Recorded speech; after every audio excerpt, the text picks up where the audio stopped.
Bien, gabarit C. Alors, tiens, si je me dis, je me suis trompé. J'aurais dû faire, à la place de 6 mm, j'aurais dû faire 7 mm.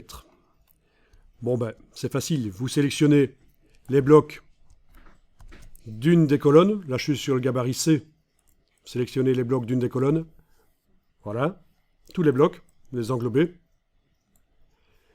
Vous avez ici le point de référence. Quelle est, une fois que j'aurai modifié la dimension, la partie du bloc qui ne bouge pas. Voilà. Si je mets n'importe quel point là sur la gauche comme point de référence, d'accord? Ça veut dire que ce qui va bouger, c'est ce qui est à droite. La largeur du bloc ici, c'est 86,95, ok. Eh bien, je veux retirer, je veux ajouter comme gouttière 1 mm, donc je vais retirer ici un demi-millimètre. On va essayer ça, moins 0,5 mm. Dès qu'on enfonce la touche tabulation, vous avez peut-être vu que ça a un peu bougé. La partie droite des blocs a un peu bougé vers la gauche. On va faire la même chose avec les blocs d'à côté. Enfin, presque la même chose, évidemment.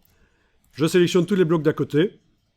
La partie qui ne va pas bouger, cette fois-ci, c'est la partie droite des blocs. Donc, point de référence ici, à droite, quelque part. Et je dois retirer, ici, moins 0,5 mm. Touche tabulation pour valider. Et voilà. Et là, j'ai 7 mm au lieu de 6. J'ai juste un peu agrandi. Voilà comment on peut corriger les choses. Je vais refaire la même chose exactement sur la page de droite. C'est vrai que je pourrais supprimer tous les blocs de la page de droite et copier-coller ceux de la page de gauche. Mais pour ceux qui auraient loupé ce qui vient d'être expliqué, je vais réexpliquer ici. Avec la flèche noire, j'englobe les blocs de la colonne de gauche. Le point de référence, ce qui ne va pas bouger, c'est ce qui colle à gauche.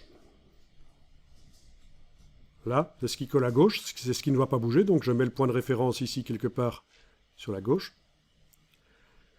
Je veux ajouter 1 mm de gouttière, donc je dois réduire le bloc de sa largeur de 0,5 mm, moins 0,5 mm. Touche tabulation, et voilà, ça a bougé. Je sélectionne maintenant les blocs de droite. Ce qui ne bouge pas sur les blocs de droite, c'est la partie droite du bloc. Donc je mets le point de référence ici quelque part à droite.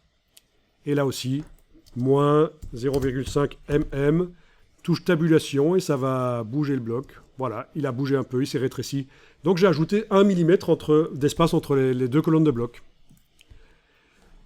Donc, vous ne le saviez peut-être pas, mais ces cartouches qui servent à indiquer la mesure d'un bloc et éventuellement modifier la largeur d'un bloc, c'est une calculatrice. Et c'est la même chose dans Illustrator aussi. Quand vous sélectionnez un objet, vous pouvez ajouter un certain nombre ou retirer, voire multiplier aussi. La petite étoile sert à multiplier, la barre oblique sert à diviser. C'est une calculatrice en fait dans ces...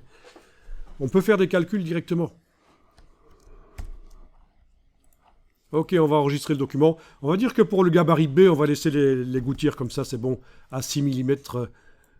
C'est pour le C qu'on a demandé des gouttières à 7 mm finalement.